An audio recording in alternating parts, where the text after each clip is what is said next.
முன்னாள் மத்திய அமைச்சரும் காங்கிரஸ் மூத்த தலைவருமான ப. சிதம்பரம், அவரின் மகன் கார்த்தி சிதம்பரம் ஆகியோரின் வீடுகளில் சிபிஐ அதிகாரிகள் சோதனை நடத்தி வருகின்றனர்.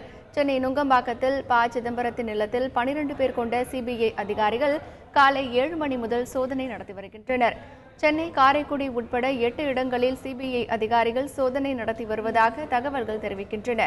ப. சிதம்பரம் மற்றும் அவரின் மகன் கார்த்தி சிதம்பரத்தின் வீடுகளில் சிபிஐ அதிகாரிகள் சோதனை நடத்தி வருவது பரபரப்பை ஏற்படுத்தியுள்ளது. ப. சிதம்பரம் மற்றும் அவரின் மகன் கார்த்தி சிதம்பரம் வீடுகளில் சிபிஐ அதிகாரிகள் நடத்தி வரும் சோதனை குறித்த கூடுதல் தகவல்களை எமது டெல்லி செய்தியாளர் அரவிந்திடம் கேட்கலாம். அரவிந்த், சொல்லுங்க, சிபிஐ அதிகாரிகளின் இந்த திடீர் சோதனைக்கு காரணம் என்ன? கடந்த 2007 மற்றும் 2008 ஆண்டுகளில் அப்போதைய நிதியமைச்சராக இருந்த ப. சிதம்பரம் ஐஎன்எக்ஸ் மீடியா என்ற ஒரு ஊடக நிறுவனத்திற்காக வெளிநாட்டிலிருந்து கொண்டு வரப்பட்ட அந்த வெளிநாட்டு முதலீட்டுக்கு அனுமதி வழங்கலில் சில முறைகேடு நடந்ததாக அப்போதே செய்தி வெளியாகியிருந்தது. இந்நிலையில் சமீபத்தில் இந்த விவகாரம் தொடர்பாக சிபிஐ தரப்பில் ஒரு எஃப்ஐஆரும் பதிவு செய்யப்பட்டிருப்பதாக தற்போது தகவல் வெளியாகியுள்ளது. அதாவது மொத்தம் 4 கோடி ரூபாய்க்கு மட்டுமே அந்த அனுமதியானது பெறப்பட்டிருந்ததாகவும், ஆனால் 304 கோடி ரூபாய் அந்த நிறுவனத்திற்கு வெளிநாட்டு முதலீடாக கிடைக்கப்பட்டதாகவும், இதை அப்போதைய காலகட்டத்தில் நிதியமைச்சராக இருந்த சிதம்பரம் இதை ஒரு சில தவறுகள் மூலம், அதாவது சில முறைகேடு மூலம் இதற்கு அனுமதி வழங்கியதாகவும் தகவல் வெளியாகி இருக்கிறது.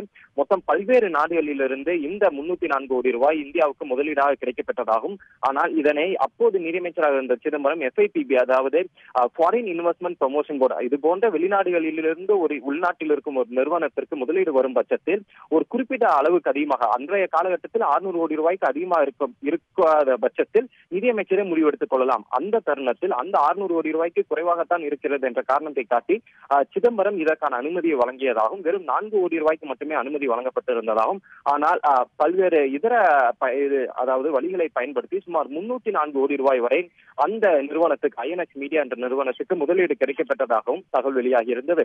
இதில் குறிப்பாக அந்த எஃப்ஐஆரில், அதாவது சிபிஐ தரப்பில் பதியப்பட்டிருக்கும் எஃப்ஐஆரில் பொறுத்தவரை சிதம்பரத்தின் பெயர் தற்போது வரை இல்லை. ஆனால் அதற்கு பதிலாக சிதம்பரத்தின் மகன் கார்த்திக் சிதம்பரத்தின் பெயர் இருக்கிறது.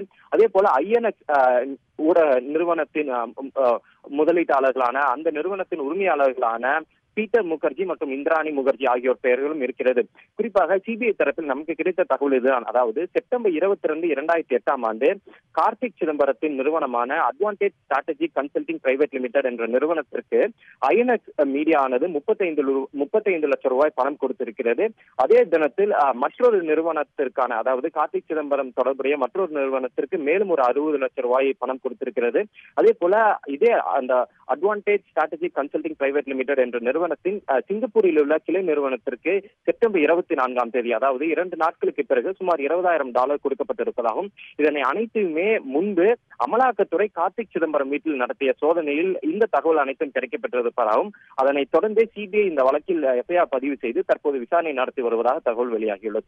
அரவிந்த், தமிழகத்தின் வேறு எந்தெந்த இடங்களில் சிபிஐ சோதனை நடைபெற்று வருகிறது? தமிழகத்தில் நீங்கள் கூறியது போல 8 இடங்களில் சோதனை நடைபெற்று வருகிறது. நான் முன்பே கூறியது போல இந்த எஃப்ஐஆர் ஆனது கார்த்திக் சிதம்பரம் தவிர, கார்த்திக் சிதம்பரம் மட்டும் கிடையாது. இந்த எஃப்ஐஆரில் இந்திராணி முகர்ஜி, பீட்டர் முகர்ஜி மற்றும் ஐஎன்எக்ஸ் மீடியா, அதாவது ஐஎன்எக்ஸ் மீடியாவின் உரிமையாளர்களான இந்த இருவருடைய பெயரும் இருக்கிறது.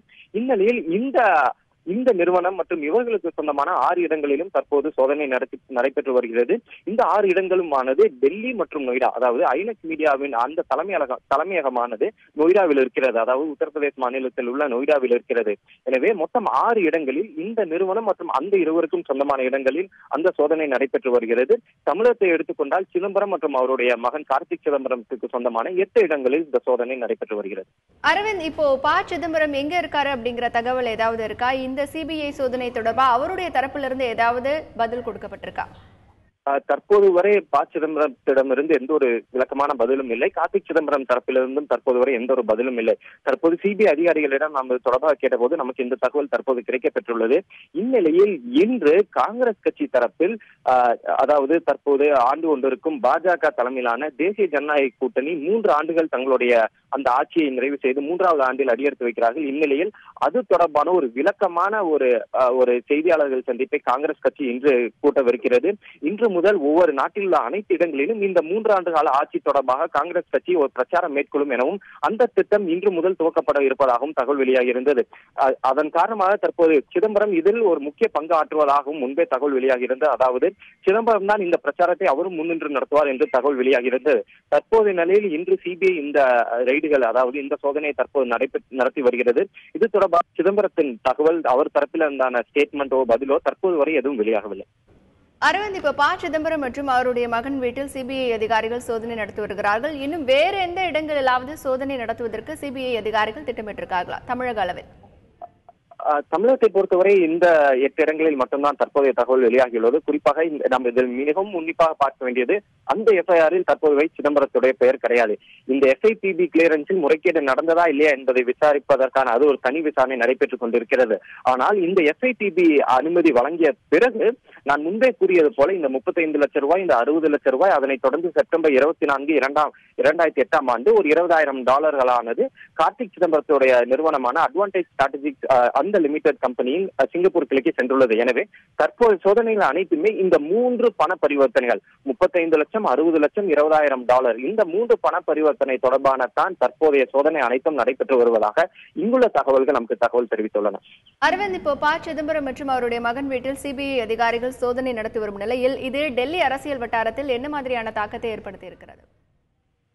குறிப்பாக முன்னாள் நிதியமைச்சர் ப சிதம்பரம் வீட்டில் சோதனை என்பதே பெரும் ஒரு அதிர்ச்சியை தான், பெரும் ஒரு அதிர்வலைகளை தான் டெல்லியில் ஏற்படுத்தியிருக்கு. நான் முன்பே கூறியதை போல காங்கிரஸ் கட்சியை பொறுத்தவரை இந்த 3 ஆண்டு கால மோடி தலைமையிலான அரசுக்கு எதிரான ஒரு பிரச்சாரத்தை மிக பெரும் பிரம்மாண்ட பிரச்சாரமாக எடுத்து செல்ல திட்டமிட்டு வருகிறார்கள். குறிப்பாக அனைத்து எதிர்க்கட்சிகளையும் ஒன்றாக இணைத்து ஒரு குடியரசுத் தலைவர் தேர்தலையும் ஒரு வேட்பாளரை நிறுத்துவதற்கான ஆயத்த பணிகளிலும் காங்கிரஸ் கட்சி தலைமை தற்போது நடத்தி வருகிறது. இந்நிலையில் காங்கிரஸ் கட்சியின் ஒரு முக்கிய பங்காக இருக்கும் சிதம்பரம் வீட்டில் தற்போது சோதனை நடைபெற்று வருகிறது என்பது ஒரு பெரும் ஒரு அதிர்வலைகளைத்தான் ஏற்படுத்தும். இது காங்கிரஸ் கட்சிக்கு மட்டும் ஏற்படுத்தும் என்பதல்ல, மொத்தமுள்ள அனைத்து எதிர்க்கட்சிகளுக்குமே இந்த ஒரு அதிர்வலைகளை ஏற்படுத்தக்கூடிய வாய்ப்பு உள்ளது. தற்போதைய நிலையில் சிதம்பரம் இது தொடர்பான எந்த ஒரு பதிலை கொடுக்க இருக்கிறார் என்பதையும் பார்க்க வேண்டி இருக்கிறது. குறிப்பாக அதே போல கார்த்திக் சிதம்பரம் தரப்பிலிருந்து பதில் எதிர்பார்க்க வேண்டியுள்ளது. தற்போதைய நிலையில் நான் முன்பே கூறியது போல இந்த 3 பண பரிவர்த்தனைகள் தொடர்பாக தான் சிபிஐ தற்போது விசாரணை நடத்தி வருகிறது.